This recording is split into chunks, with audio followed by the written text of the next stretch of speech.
है मनी गुरु के आज के इस खास कार्यक्रम में। बहुत ही पॉपुलर कॉन्सेप्ट्स हैं एसआईपी के, एसटीपी के, एसडब्ल्यूपी के। हालांकि सबसे ज्यादा पॉपुलर तो इसमें एसआईपी ही है, जिसमें लोग बहुत ही डिसिप्लिन्ड वे में हर महीने पैसे डालते हैं म्यूचुअल फंड्स में।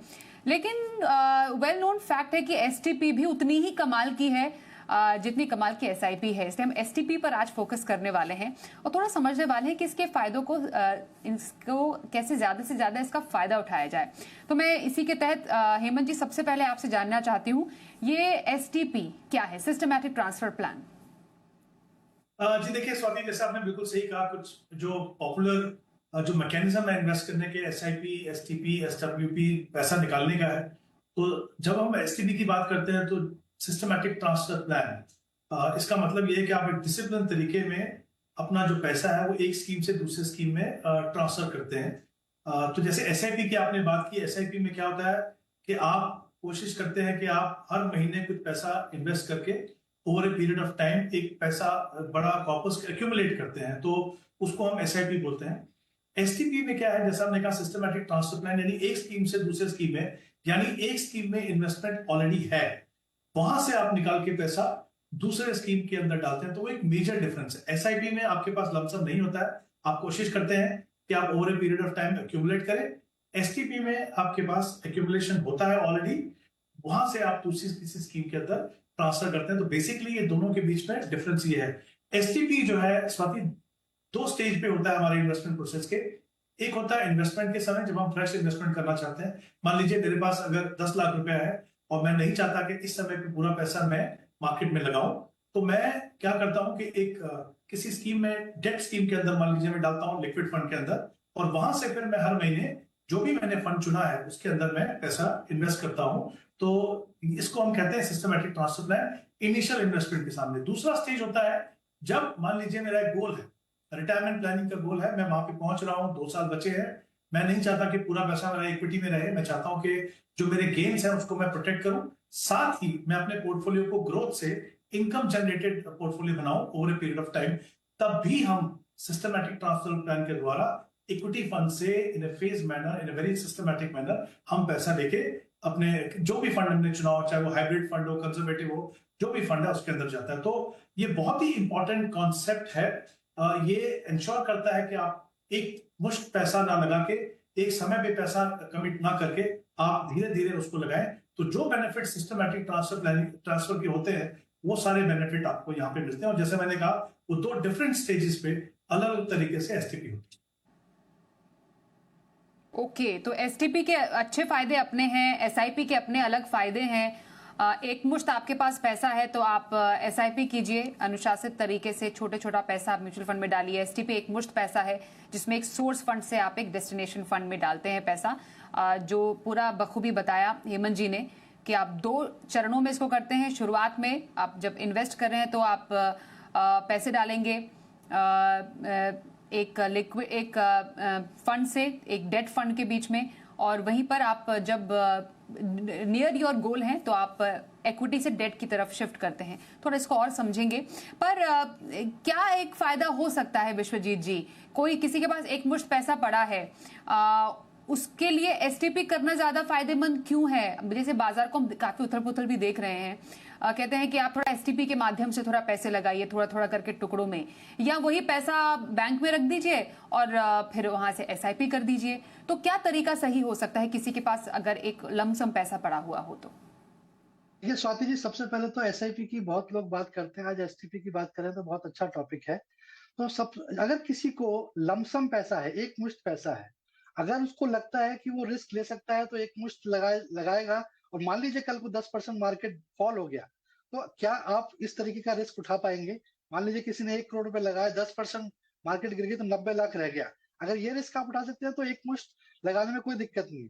पर अगर ऐसा माइंडसेट नहीं है, ऐसा रिस्क नहीं उठाना चाहते हैं, तो एसटीपी, सिस्टमैटिक ट्रांसफर प्लान, एक बेस्ट स्ट्रेटेजी है जो मार्केट के उथल पुथल को, मार्केट जैसे वॉलेटाइल है आजकल भी हम देख रहे हैं कि कभी मार्केट ऊपर जाता है, कभी नीचे जाता है, क्योंकि वो मार्केट का नेचर है। तो इस वॉलेटाइल टाइम्स में अगर आप 3 महीने 6 महीने का एसटीपी कर लेते हैं तो आपको वो रिस्क जो है, एक टाइमिंग का जो रिस्क है उससे बच जाते हैं। तो क्योंकि टाइमिंग करना, प्रिडिक्ट करना बहुत मुश्किल है, तो ये एसआईपी का जो लाभ है कि आप रुपी कॉस्ट एवरेजिंग, जैसा अभी हेमंत जी भी बता रहे थे, जो एसआईपी के सारे लाभ हैं वो आपको यहाँ पे भी मिल जाते हैं, रिस्क भी आपका कम हो जाता है और आपको एक पोटेंशियल रिटर्न्स के पॉसिबिलिटी बन जाती है। एसटीपी में सबसे बड़ा एडवांटेज जो ये है कि एक मुश्त जो टाइमिंग की आप कोशिश कर रहे हैं उससे आप बच जाते हैं। यहाँ पे सबसे इंपॉर्टेंट ये है कि आप लिक्विड फंड में जो पैसा लगा रहे हैं तो आपको लिक्विड फंड के भी रिटर्न्स मिल रहे हैं और जब आप इक्विटी में ट्रांसफर कर रहे हैं तो वहां के भी मिल रहे हैं, तो टोटल रिटर्न्स को देखेंगे तो वो भी एक लाभ है। वॉलेटिलिटी से बच गए। और सबसे बड़ा इंपॉर्टेंट पॉइंट जो एसटीपी का मुझे ऐसा लगता है कि जो इस समय अगर आप मार्केट में निवेश करेंगे तो कहीं ना कहीं एक बहुत बड़ा जोखिम उठा रहे हैं, उससे बचना है तो ये एसटीपी बहुत अच्छा विकल्प है। बिल्कुल। और टैक्सेशन सर कैसे लगता है इसमें हेमंत जी, क्योंकि दो फंड्स इन्वॉल्व है यहाँ पर जब ट्रांसफर हो रहा है एक सोर्स फंड से डेस्टिनेशन फंड की तरफ, मानिए एक डेट फंड से लिक्विड फंड में, अगर माफ कीजिए अगर एक इक्विटी फंड में डाल रहे हैं या फिर वाइस वर्सा इक्विटी फंड से अगर डेट फंड में पैसा जा रहा है तो टैक्सेशन किस पर लगता है? जी, आई थिंक स्वाति बहुत इंपॉर्टेंट सवाल है। देखिए, जैसे हमने कहा था कि सिस्टमैटिक ट्रांसफर प्लान का मतलब ये है कि एक फंड है जो सोर्स फंड है, एक फंड है जो टारगेट फंड है, यानी एक फंड से दूसरे फंड में पैसा जा रहा है। इसमें पैसा ट्रांसफर होता है, मतलब फर्क कैसा है कि जब आप रिडम्पशन करते हैं तो रिडम्पशन का पैसा आपके अकाउंट में आता है, फिर आप वहां से रीइन्वेस्ट करते हैं। जब आप पैसा सिस्टमैटिक ट्रांसफर प्लान के द्वारा स्विच करते हैं तो टेक्निकली वो रिडम्पशन ही है, लेकिन पैसा आपके खाते में नहीं आता है। वो पैसा सीधा जो आपने स्कीम चुना है, जो हम कह रहे हैं टारगेट जो फंड है, वो वहां पे चला जाता है। तो इसका मतलब क्या है कि जब आप एक स्कीम से पैसा निकालते हैं, मान लीजिए जैसे हमने बात की कि आप लिक्विड फंड में पैसा डालते हैं, तो वहां से पैसा जो है इक्विटी या इक्विटी रिलेटेड हाइब्रिड या जिस जो भी फंड आपने चुना हो वहां पे जाता है। तो लिक्विड फंड में जो भी आपने रिटर्न जनरेट किया उसके ऊपर आपको टैक्स पे करना है, जो लिक्विड फंड का टैक्सेशन है। यानी यूजुअली अगर आप 2-3 साल के अंदर पूरा पैसा ट्रांसफर कर रहे हो या किसी भी समय पे कर रहे हो, उसमें पता है आपको वहां पे लॉन्ग टर्म कैपिटल गेन नहीं है, अभी शॉर्ट टर्म कैपिटल गेन है। यानी जो भी गेन आपको होगा वो आपकी इनकम में ऐड होगा, उसके ऊपर जो एप्लीकेबल टैक्स रेट है उसके आपके ऊपर टैक्स पे करना है। जो अभी टारगेट फंड है जहां पे पैसा गया, वहां पे तो ऑब्वियसली एक एज ए फ्रेश इन्वेस्टमेंट ही है। जब तक आप उस फंड से कोई पैसा नहीं निकालते हैं तो वहां पे टैक्स का कोई भी इंसिडेंस नहीं होगा। यानी जो सोर्स फंड है वहां पे जो आपके गेन है उस पर आपको टैक्स पे करना है। टारगेट फंड जो है वो जब भी आप आगे जाके रिडम्पशन करेंगे तब आपको टैक्स पे करना है। उसी तरीके से जैसे मैंने कहा था, दूसरी स्टेज है जब आप अपने गोल कंप्लीट करने के नजदीक हो, तो वहां पे अगर आप इक्विटी फंड से निकल रहे हैं तो वहां पे टैक्सेशन जो है वो इक्विटी का लगेगा उसके ऊपर, और जो टारगेट फंड है वहां पे जब आप पैसा निकालेंगे तो बेसिकली जो टैक्सेशन है वो आपकी जो सोर्स फंड है जहां से पैसा आ रहा है उस पे किस तरह का गेन है, वो किस कैटेगरी का फंड है, उसके हिसाब से वहां पे टैक्सेशन। ओके, तो ये हमने बारीकियां समझी सिस्टमैटिक ट्रांसफर प्लान की। इस पर और भी चर्चा हम करते रहेंगे, पर कुछ दर्शक भी है जिनसे आज हम बात करेंगे। और ऐसे ही पहले दर्शक हमारे साथ फोन लाइन पर है नागेश बुराटे। नागेश जी, स्वागत करते हैं आपका मनी गुरु में। सर जरा बताइए थोड़ा सा अपने इन्वेस्टमेंट के बारे में। और आपने हमें सवाल भेजा था कि आप अपनी बेटियों की पढ़ाई शादी के लिए कुछ पैसा इकट्ठा कर रहे हैं, कुछ इन्वेस्टमेंट की है। थोड़ा ब्रीफली आप थोड़ा और डिटेल्स देंगे? हेलो। यस नागेश जी। हाँ, मैंने डिटेल्स भेजा हुआ है। Hello. Yes yes yes, details share किया हुआ है, क्वेश्चन शेयर किए हुए हैं। हेलो, हम सुन पा रहे हैं आपको। मुझे एक बात बताइए, आपका कब तक का टारगेट है? एक तो बेटी की शादी, बेटी की पढ़ाई के लिए आप इन्वेस्टमेंट कर रहे हैं, और कितने सालों से इन्वेस्टमेंट चल रही है आपकी ये? 4 to 5 years। ओके, 4-5 साल से ऑलरेडी इन्वेस्ट कर रहे हैं। चलिए मैं अपने गेस्ट के पास ही सीधा चलती हूँ, फिर कुछ कंफ्यूजन होगा तो आपसे फिर से जानेंगे। हेमंत सर, 40 साल के लगभग इन्होंने अपनी उम्र बताई है, ऑलरेडी इन्वेस्टेड है, तो अराउंड 1.5 लाख तक का इनका मौजूदा निवेश है अभी, और पोर्टफोलियो वैल्यू 2 करोड़ का बना चुके हैं। जरा इनके एक पोर्टफोलियो पे नजर डालिए, कैसा लग रहा है? ये स्वाति, सबसे पहले 2 इंपॉर्टेंट चीज के बारे में बात करना चाहूंगा। पहली बात तो ये कि जो नागेश ने जो अभी तक किया है, जिस तरीके से उन्होंने अपने फैक्ट्स एंड फिगर्स को प्रेजेंट किया है, मतलब आप देख सकते हैं कि उनकी जो प्लानिंग है वो काफी अच्छी है और बहुत ही अच्छा तरीके से वो अपनी इन्वेस्टमेंट को कर रहे हैं। गोल्स को प्रॉपर्ली उन्होंने डिफाइन किया है, एक डिसिप्लिन तरीके से इन्वेस्ट कर रहे हैं। और सबसे इंपॉर्टेंट चीज ये है, जैसा हमेशा कहते हैं कि अपना इन्वेस्टमेंट प्रोसेस शुरू करने से पहले रिस्क मैनेजमेंट पे ध्यान दीजिए। यानी उसके अंदर लाइफ इंश्योरेंस, उसके अंदर हेल्थ इंश्योरेंस, और इमरजेंसी फंड, वो तीनों पे इन्होंने बहुत ही अच्छे से काम किया है। मतलब एक तो जो क्वांटम है वो बिल्कुल सही है और जो प्रोडक्ट उन्होंने चुने वो बिल्कुल सही है। तो आई थिंक बहुत ही अच्छा प्रोसेस है नगेश आपका। सेकंड में अब आता हूं उनके गोल के ऊपर। इनके 4 गोल है इन्होंने कहा। एक इनकी पहली है खुद की रिटायरमेंट, जो करीब 20 साल के बाद उनको 5 करोड़ चाहिए। तो वहां पे अगर हम 12% का रिटर्न मान के चले तो करीब इनको 50,000 का इन्वेस्टमेंट करना है। उसके बाद 3 जो गोल है वो इनकी बेटी की एजुकेशन और शादी से है। पहला है ग्रेजुएशन का, जहां पे उनको 13,000 इन्वेस्ट करना है।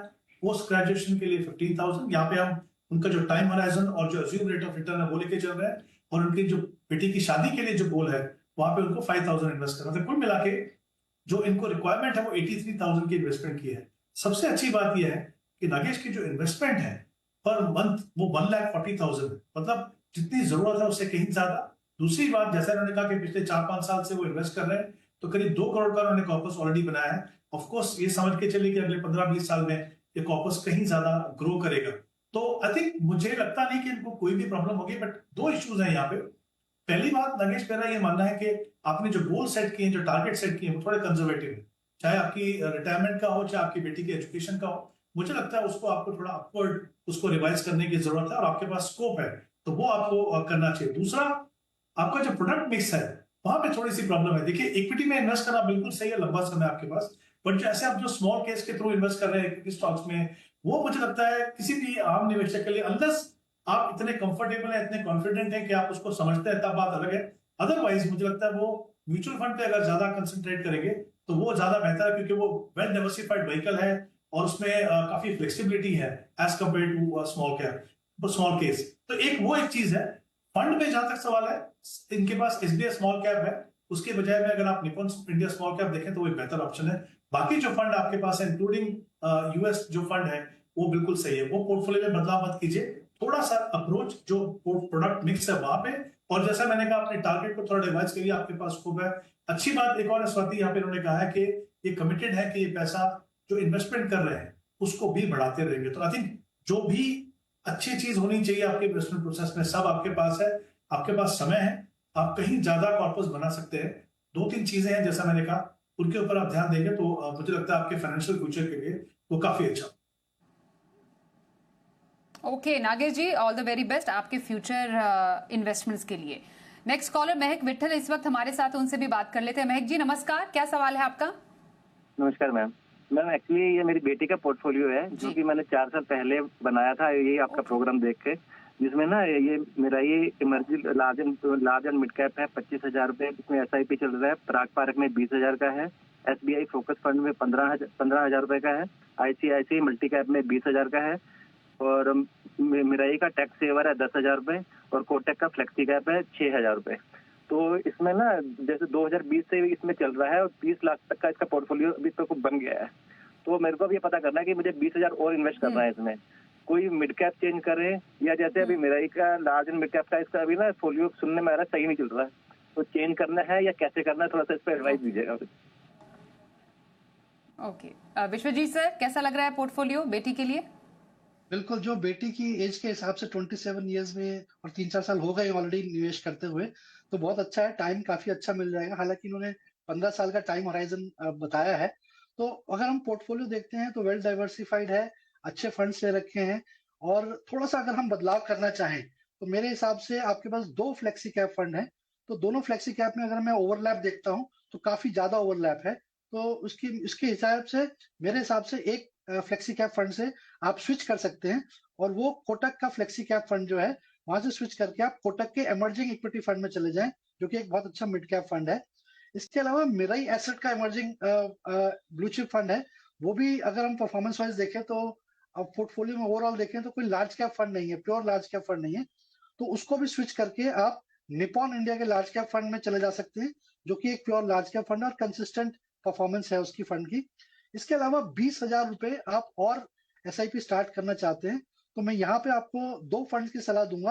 हालांकि आपने बहुत अच्छी बात है कि ज्यादा फंड्स नहीं ले रखे, 4-5 फंड्स ही हैं, और ELSS फंड है और कोटक मल्टी कैप फंड है, ये बहुत अच्छे फंड्स हैं।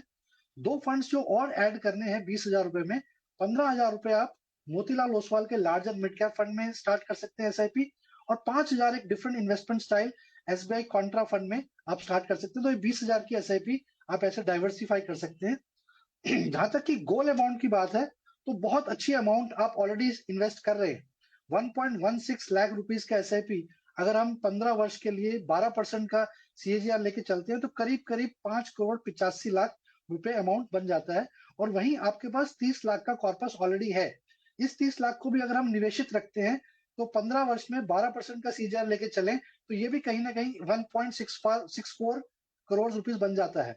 और बहुत अच्छी बात आपने सवाल में पूछी कि अगर स्टेप अप करना चाहें तो मेरा सुझाव ये रहेगा कि अगर आप 10% का स्टेप अप करते हैं, वैसे ही एक बहुत अच्छी डिसेंट अमाउंट की एसआईपी आप ऑलरेडी कर रहे हैं, तो ये अमाउंट करीब करीब 10 करोड़ 7 लाख रुपए बन जाएगी।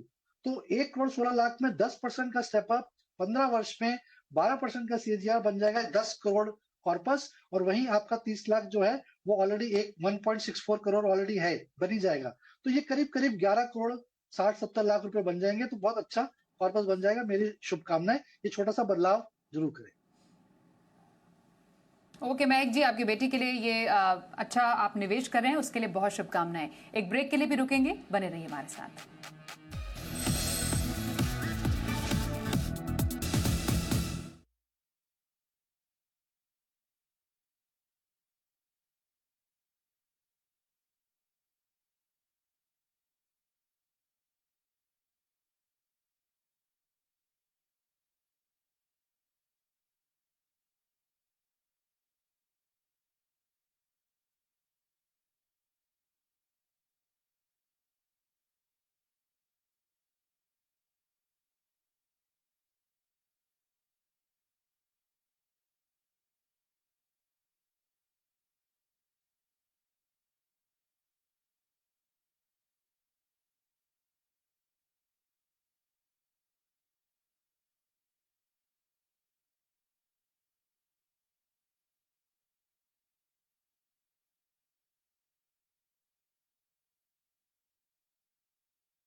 आइए अब आगे बढ़ते हैं और जरा एक और सवाल पर नजर डाल लें जो इस वक्त हमारे पास आ रहा है। धीरज शर्मा, इनका सवाल हमारे पास आया है। इनका मौजूदा निवेश है लगभग 6500 रुपए की एसआईपी है इनकी। पोर्टफोलियो का अब तक का 33% का रिटर्न है इनका। रिव्यू चाह रहे हैं कि आप कीजिए इनका पोर्टफोलियो का। कुछ फंड्स भी है जिसमें फ्लेक्सी कैप 2 फंड है, कैनरा रुबैको और पराग पारिक के। मिड कैप भी 2 रखे इन्होंने, मिरई एसेट और मोतीलाल ओसवाल से। लगभग 3 स्मॉल कैप फंड है इनके पास, मोतीलाल, निपॉन और निपॉन इंडिया का स्मॉल कैप एक्टिव फंड है। और पैसिव फंड है Nippon Nifty small cap 250 index का। एक्सिस स्मॉल कैप भी इन्होंने अपने पास रखा है। हेमंत सर, एक बार जरा पोर्टफोलियो को देखेंगे, कैसे लग रहे हैं? फंड्स का डुप्लीकेशन भी कुछ नजर आ रहा है, पोर्टफोलियो कैसा है? जी स्वाति, आई थिंक इनकी जो करंट इन्वेस्टमेंट है जैसा आपने कहा 6500 है और इनके पोर्टफोलियो में 10 फंड्स हैं, तो क्लियरली एक केस है वो ओवर डाइवर्सिफिकेशन। मुझे नहीं लगता कि इस तरीके का पोर्टफोलियो को कंटिन्यू रखना चाहिए। अच्छी बात यह है कि उन्होंने जैसा कहा है कि 2019 से वो अपना पैसा इन्वेस्ट कर रहे हैं। ऑब्वियसली 5 साल हो गए इनको, प्रोसेस उन्होंने शुरू किया है। आई एम श्योर इन्होंने धीरे धीरे करके थोड़ा पैसा बढ़ाया, बट कहीं ना कहीं आई थिंक गलती ये हुई है कि बहुत सारे फंड अपने पोर्टफोलियो में ऐड कर लिए, तो उसकी जरूरत नहीं है। मुझे लगता है कि जितना इनका इन्वेस्टमेंट है, क्वांटम इन्वेस्टमेंट अभी है, 3 फंड से उनका मुझे लगता है बिल्कुल अप्रोप्रिएट पोर्टफोलियो बनेगा। जैसे पारंपरिक फ्लेक्सी कैप है इनके पास, वहां पे 2500 इन्वेस्ट करें। मोतीलाल ओसवाल का मिड कैप फंड है जहाँ पे 2000 इन्वेस्ट करें। और एक स्मॉल कैप फंड जैसे निपॉन इंडिया स्मॉल कैप इनके पास है, वहां पे 2000 इन्वेस्ट करें। तो 3 फंड में जिस तरह का एक्सपोजर उनको डिफरेंट मार्केट सेगमेंट में मिलना चाहिए, स्पेशली ये मानते हुए, हालांकि उन्होंने कहा नहीं है कि उनका टाइम होराइजन कितना है, बट क्योंकि ये इक्विटी में इन्वेस्ट कर रहे हैं प्राइमरीली, तो मैं ये मान के चल रहा हूँ कि इनके पास अच्छा खासा समय है इस पैसे को ग्रो करने के लिए। तो 3 फंड से इनका पोर्टफोलियो बने। दूसरी चीज मैं चाहता हूँ कि ये अपने कहीं ना कहीं अपने टाइम होराइजन को डिफाइन करें और क्या गोल्स हैं उसके। उससे क्या होता है कि आपका जो इन्वेस्टमेंट का जो क्वांटम है वो सही रहता है। दूसरा, आपका जो ओवरऑल पोर्टफोलियो है वो ट्रैक पे रहता है। कहीं ना कहीं आपको जो प्रॉब्लम होती है बाद में कि जितना पैसा चाहिए उतना नहीं बना, तो वो सिचुएशन आपको फेस नहीं करनी पड़ती। तो कुछ थोड़ा सा मुझे लगता है प्रोसेस में थोड़ा चेंज करें। नंबर ऑफ फंड्स को डेफिनेटली कम करने की जरूरत है। 3 फंड उनके इन्वेस्टमेंट के लिए अप्रोप्रिएट है। ओके, तो चलिए धीरज जी, कुछ थोड़ा सा आपको बदलाव करने की जरूरत है। फंड्स थोड़े कम आप कर सकते हैं, ये कुछ आप चेंजेस कीजिए अपने पोर्टफोलियो में। शुभकामनाएं आपको। आइए अगले कॉलर से बात करें। राजेंद्र पुरी गोस्वामी हमारे साथ है। नमस्कार राजेंद्र जी, क्या सवाल है आपका? मैडम, मेरा जो इन्वेस्टमेंट है Nippon India small cap fund direct में और 6000 है। Sundaram business class fund direct fund में 5000 रुपए, SBI कॉन्ट्रा फंड 5000 रुपए, JM flexi cap direct fund 5000 रुपए, quant large and mid cap fund 5000 रुपए, Kotak multi cap direct fund 5000 रुपए, Motilal Oswal mid cap fund 5000 रुपए। टोटल 36,000 की SIP है। मैं ये जानना चाह रहा कि ये पोर्टफोलियो पहले से बनाया है अभी सही है कि इसमें कुछ चेंजेस करने हैं? तो आपने कौन से टारगेट के लिए बनाया है ये पोर्टफोलियो? लगभग 35 साल आपकी उम्र है सर? 15 साल के लिए। आप रिटायरमेंट प्लानिंग है क्या आपकी? हाँ, रिटायर जो भी कॉर्पस इकट्ठा होगा वो काम आ जाएगा। ओके ओके सर, ठीक है सर। 15 सालों के लिए विश्वजीत जी आप नजर डालिए जरा। 36,000 का इनका पोर्टफोलियो है, मतलब उसकी SIP कर रहे हैं। पोर्टफोलियो वैल्यू तो लगभग 11 लाख का इनका हो चुका है। अभी इन्वेस्टमेंट से कितना पैसा कॉर्पस इकट्ठा कर पाएंगे? बिल्कुल, गोस्वामी जी वेल्थ क्रिएशन करना चाहते हैं, चाहे वो रिटायरमेंट के लिए हो या किसी और गोल के लिए हो, और एक कंसिस्टेंटली SIP कर रहे हैं। 6-7 फंड्स ले रखे हैं, बहुत अच्छा पोर्टफोलियो है। सारे ही Swati ji top quartile funds चुने हुए हैं गोस्वामी जी ने। तो गोस्वामी जी थम्स अप, आपका पोर्टफोलियो बहुत अच्छा है, वेल डाइवर्सिफाइड है। एक थोड़ा सा जो बदलाव मैं करना चाहूंगा, क्योंकि पोर्टफोलियो में अगर हम देखते हैं तो कोई प्योर लार्ज कैप फंड नहीं है, और अगर हम यहीं देखें तो क्वांट के large and mid cap fund में थोड़ी सी वॉलेटिलिटी चल रही है परफॉर्मेंस वाइज। तो आप उसको स्विच करके ICICI प्रूडेंशियल के ब्लू चिप फंड में चले जाएं, ताकि आपको एक प्योर लार्ज कैप फंड मिल जाए। इससे आपका पोर्टफोलियो संतुलित भी हो जाएगा, वेल डाइवर्सिफाइड भी हो जाएगा, अक्रॉस मार्केट कैप हो जाएगा। तो इस छोटे से चेंज को कर लें। जहां तक कि आपकी गोल के सवाल है, 36,000 रुपए की SIP कर रहे हैं आप, 12% का अगर हम CAGR लेके चले 15 वर्ष के लिए, तो ये करीब करीब 1,81,00,000 रुपए बन जाता है। वहीं आपने ये भी बोला है कि आप इसको स्टेप अप कर सकते हैं। तो अगर हम 10% का स्टेप अप लेके चले, तो गोस्वामी जी ये सेम 1,81,00,000 जो है 3,12,00,000 रुपए बन जाता है। तो मेरी सुझाव यही रहेगा कि आप अच्छे फंड्स आपने चुने हुए हैं उसमें निवेशित रहें, थोड़ा सा बदलाव करें और स्टेप अप जरूर करते रहें, ताकि आपका जो रिटायरमेंट प्लान है या कोई भी और जो गोल है उसमें कोई इन्फ्लेशन की वजह से वो कभी ना रह जाए। और दूसरा, जो 11 लाख रुपए हैं ये भी बढ़कर 60 लाख रुपए बन जाएंगे 15 वर्ष में। 12% का CAGR लेके चलते हैं तो करीब करीब अगर मैं देखूं तो 3,70,00,000 रुपए यहाँ 15 वर्ष में बनते दिख रहे हैं। तो मेरी शुभकामनाएं, थोड़ा सा स्टेप अप करें और एक बदलाव जो है उसको जरूर करें। ओके, तो अदरवाइज एवरीथिंग इज परफेक्ट आपके पोर्टफोलियो में। छोटा सा बदलाव है। बहुत शुभकामनाएं आपको आपके निवेश के सफर के लिए। धन्यवाद करेंगे हेमंत जी और विश्वजीत जी, आप दोनों का भी हमारे साथ इस कार्यक्रम में शामिल होने के लिए। एक ब्रेक का वक्त हो गया है, देखते रहिए जी बिजनेस।